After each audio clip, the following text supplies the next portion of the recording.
F1 グランプリが開催されるコースの路面状況を表現するアンジュレーションという言葉の意味を知っていますか？アンジュレーションとは路面の起伏、すなわち高低差のことを指します。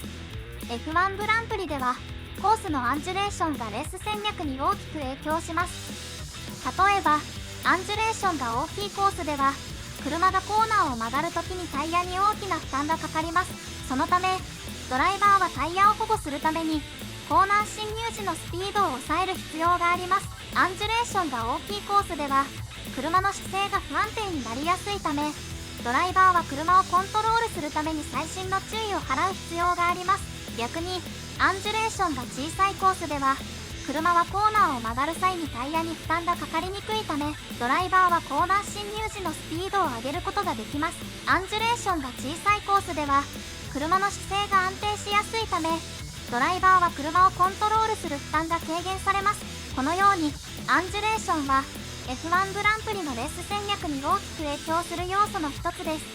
アンジュレーションが大きいコースでは次の点に注意する必要があります。タイヤの摩耗を抑えるため、コーナー進入時のスピードを抑える、車の姿勢を安定させるために車のセッティングを変更する、コーナーを曲がる際にタイヤを滑らせないように注意する。アンジュレーションが小さいコースでは次の点に注意する必要があります。コーナー進入時のスピードを上げることができるため、タイムを向上できる、車の姿勢が安定しやすいため車をコントロールしやすい、タイヤの摩耗を抑えるためコーナー出口でブレーキをかけるタイミングを遅らせる。アンジュレーションを理解することでドライバーはより良いレース戦略を立てることができるようになります。アンジュレーションが大きいコースでのレースの仕方。アンジュレーションが大きいコースでは車はコーナーを曲がる際にタイヤに大きな負担がかかります。そのためドライバーはタイヤを保護するためにコーナー進入時のスピードを抑える必要があります。またアンジュレーションが大きいコースでは車の姿勢が不安定になりやすいため、ドライバーは車をコントロールするために細心の注意を払う必要があります。アンジュレーションが大きいコースでのレースの仕方には次のようなものがあります。コーナー進入時のスピードを抑える。アンジュレーションが大きいコースではコーナー進入時のスピードを抑えることが重要です。コーナー進入時のスピードを抑えることでタイヤの摩耗を抑えることができます。またコーナー進入時のスピードを抑えることで車の姿勢を安定させることができます。車のセッティングを変更する。アンジュレーションが大きいコースでは車のセッティングを変更することで車の姿勢を安定させることができます。例えばアンジュレーションが大きいコースではフロントサスペンションを固めに設定することで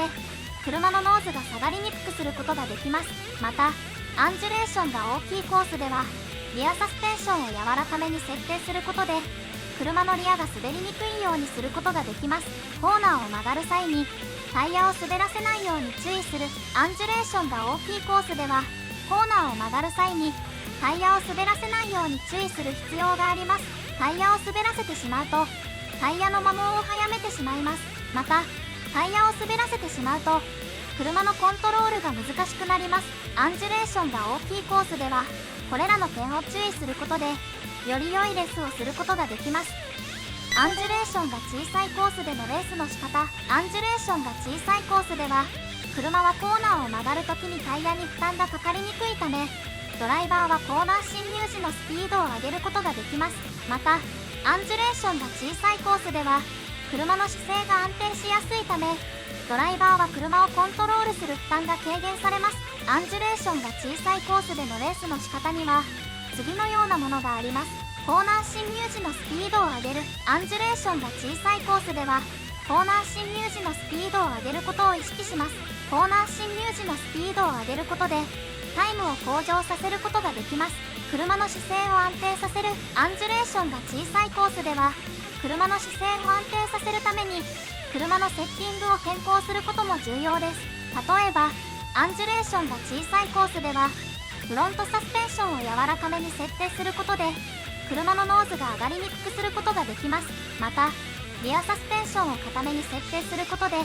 車のリアが滑りにくいようにすることができます。タイヤの摩耗を抑えることも重要です。タイヤの摩耗を抑えるためにはコーナー進入時のスピードを抑える、車の姿勢を安定させる、タイヤを滑らせないように注意するなどの点に注意する必要があります。これらの点を注意することでより良いレースをすることができます。アンジュレーションを理解することでドライバーはより良いレース戦略を立てることができるようになります。例えばアンジュレーションが大きいコースではタイヤの摩耗を抑えるためにタイヤをソフトタイヤに変更したりピットストップ回数を増やすなどの戦略を立てることができます。またアンジュレーションが小さいコースではタイムを向上させるためにタイヤをハードタイヤに変更したりピットストップ回数を減らすなどの戦略を立てることができます。アンジュレーションは F1 グランプリのレース戦略において重要な要素の一つです。ドライバーはアンジュレーションを理解することでより良いレース戦略を立てることができるようになります。アンジュレーションを理解しやすいサーキットは F1 グランプリの開催地であるモナコのモンテカルロサーキットです。他にもアンジュレーションが見た目で分かりやすい F1 サーキットは次の通りです。シンガポールグランプリの開催地であるシンガポールのマリーナベイサーキット、アゼルバイジャングランプリの開催地であるアゼルバイジャンのバクーシティサーキット、ハンガリーグランプリの開催地であるハンガリーのハンガロリンク、オーストリアグランプリの開催地であるオーストリアのレッドブルリンク、これらのサーキットは全て街中や山岳地帯に作られており起伏が激しいです。そのためアンジュレーションが大きくドライバーはタイヤの摩耗や車のコントロールに苦労します。また観客にとってはアンジュレーションが大きいサーキットはよりダイナミックなレース観戦をすることができます。アンジュレーションが大きいサーキットはドライバーにとってはタイヤの摩耗や車のコントロールに苦労する難易度の高いサーキットです。しかし観客にとってはよりダイナミックなレース観戦を楽しむことができるサーキットです。